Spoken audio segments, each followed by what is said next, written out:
आता सोड तिला. आता ठरलंय ना, मी तिला डिवोर्स देणार. पण आजच्या आजच सांग तिला. अर्थात डिवोर्स पेपर रेडी करून आणलेत ना.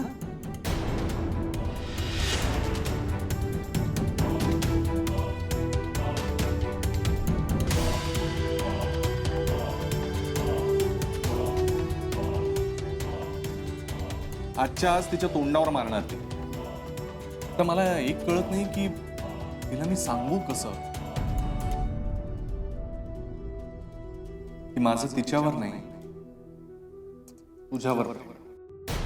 की माझं तिच्यावर नाही, तुझ्यावर. त्यात काय एवढं, सरळ जाऊन सांग ना तिला. ए बावळट. अरे ऐकत की पूर्ण. तिला म्हणते म्हणे बावळट, I don't love you anymore, I love Shanaya, you are nothing to me, get out of my house. हा ओके ओके. कसं ए बावळट पुढे काय? अरे I don't love you anymore, I don't love you anymore, I love Shanaya, I love Shanaya, you are no one to me, you are no one to me, get out of my house. Get out of my house. Perfect.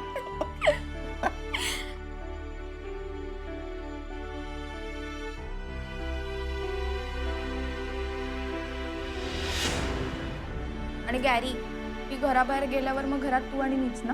कोस बच्चा.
राधिका त्यांच्या अवस्थेवरूनच कळतंय की त्यांनी शनाया आणि गुरुला एकत्र बघितलंय.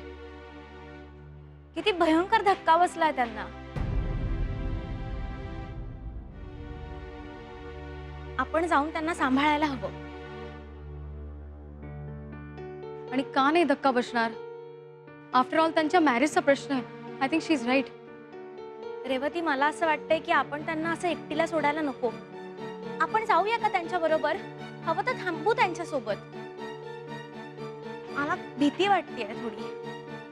त्यांनी स्वतःच्या जीवाचं काही बरं वाईट करून घेतलं म्हणजे. नाही, राधिका असं काहीही करणार नाही.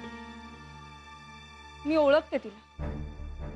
तिला धक्का नक्कीच बसला असेल, पण म्हणून असं पाऊल ती उचलणार नाही. संकटाला घाबरून आत्महत्या करणाऱ्यांसारखी पळपुटी नाहीये राधिका. अहो, पण मग त्यांना धक्का बसलाय हे तरी खरंच आहे ना. हो, ते खरंच आहे. कारण एखाद्या गंभीर दुखापतीतून किंवा अपघातातून माणूस बरा होतो, पण माणसाचा विश्वास तुटला ना की सगळंच संपतं.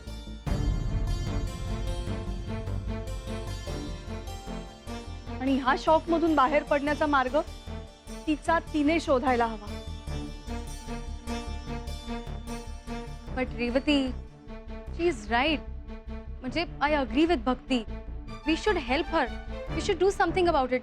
त्यांना यातून सावरण्यासाठी आपण काहीतरी केलं पाहिजे. बरोबर आहे तुझं. मी जाते तिच्या मागे तिच्या घरी. रेवती, मी पण येते. मी पण येते. नको जे. हे बघ, कितीही झालं तरी गुरु तुझा बॉस. आणि जर त्याला कळलं ना की तू ह्या सगळ्यामध्ये इन्व्हॉल्व आहेस, तर तुझ्या नोकरीवर परिणाम होईल.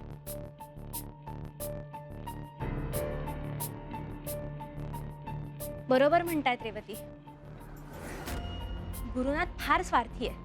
स्वतःच्या स्वार्थासाठी तो कुठल्याही थराला जाऊ शकतो जेनी. त्यामुळे तू जा ऑफिसला, आम्ही दोघी सांभाळतो सगळं. डोंट वरी जेन. आणि आतापर्यंत तू आम्हाला जी साथ दिली आहेस ना, ती आमच्यासाठी खूप मोलाची.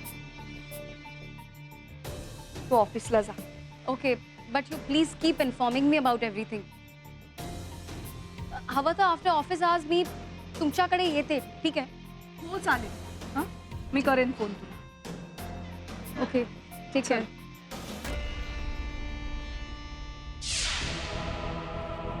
You love me? Of course I love you. अगं काय नाही केलंय शनाया तुझ्यासाठी.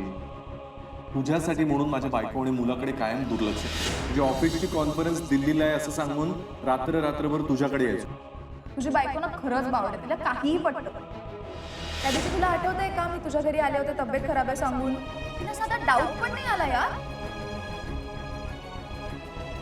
इयरिंग्स घरी राहिले होते तुझे, तर ते आनंदच्या गर्लफ्रेंडचे तशी थाप मारली मी.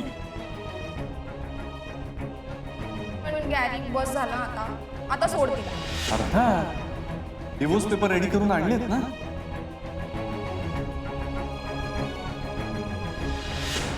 गेली 8 वर्ष कसं सहन करतोय ना माझं मला माहिती.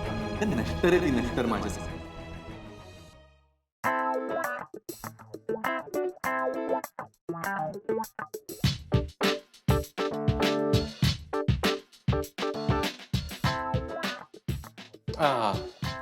खुश झालं एकदाच. मुलींना रेडी व्हायला किती वेळ लागतो ना, काही अंदाजच येत नाही. बघ ना, आता इतका वेळ बसलो मी. 11च वाजले. अगं पण मला येऊन बराच वेळ झाला ना.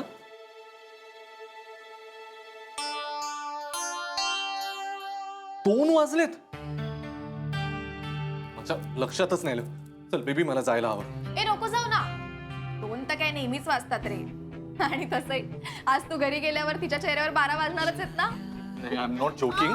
अगं मला निघायला हवं. नाही प्लीज थांब ना थोडा. अगं घरी जर नाही गेलो तर आपलं काम पूर्ण होईल का? मग नंतर तूच घाई करशील. सॉरी जा. बरं गॅरी ऐक ना. यु नो वॉट, मला तुला काहीतरी गिफ्ट द्यावं असं वाटतंय. काय घेऊन देऊ तुला? हा, हे तुझं घड्याळ आहे ना, सॉलिड आउटडेटेड झालंय बरं का. आपण तुझ्यासाठी ना नवीन घड्याळ विकत घेऊ. अगं कशाला उभे? कशाला तू मला किती गिफ्ट विकत घेऊन देतोस? तर मी तुला एक तर देऊ शकतेस ना. आता यावेळेस मी तुला गिफ्ट करणार घड्याळ.